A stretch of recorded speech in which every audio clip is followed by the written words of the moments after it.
Abe Lincoln. I was born in a log cabin in Hodgenville, Kentucky on February 12, 1809, to Nancy and Tom Lincoln. I lived in Kentucky until I was 7 years old, when we moved to Indiana. I lived there for the rest of my youth. My mother died of milk sickness when I was 9. My father remarried to Sarah Bush Johnston, and I grew close to her, calling her mother. She encouraged me to read a lot. I read any book I could get my hands on. My neighbors thought I was lazy because I preferred to read than do farm labor. I admit that I could be very hard on a father trying to get work done, but I loved learning from my books. In fact, you could call me self-educated, since I had very little formal school. This is something that bothered me most of my life. So we can see your face.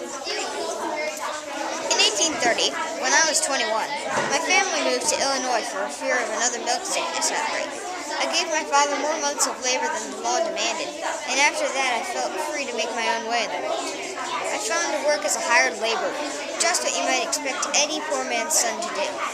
One of my first jobs was on a flatboat heading down the Mississippi River to New Orleans.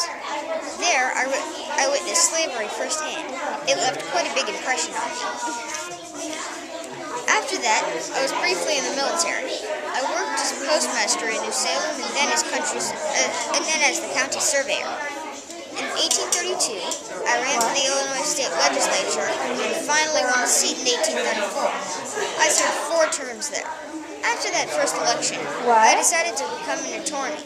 I taught myself law and officially became a lawyer in 1836. In 1846, I ran for the United States Congress and run. I stayed there for 1 term.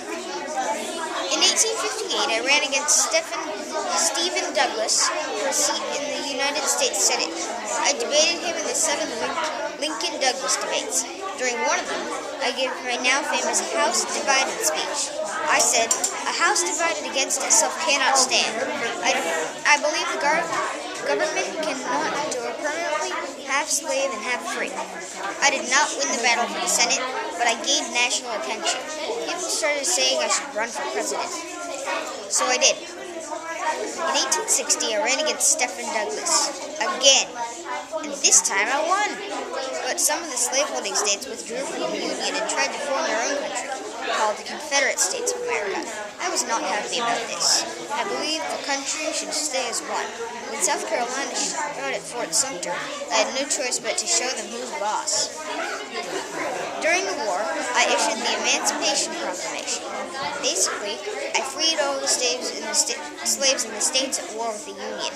Later, during my Gettysburg Address, I reminded everyone that our founding fathers said all men are created equal. I worked to free the slaves and earned me the title of the Great Emancipator. In 1864, I was re-elected president. This was possible because the war was turning in the Union's favor. Finally, it was as if the war was drawing to a close.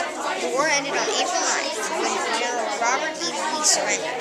A few days later, I was shot in the back of the head while my wife and I were seeing a play at Ford's Theater. 1 day later, I died. I sure wish I'd gotten to see the play.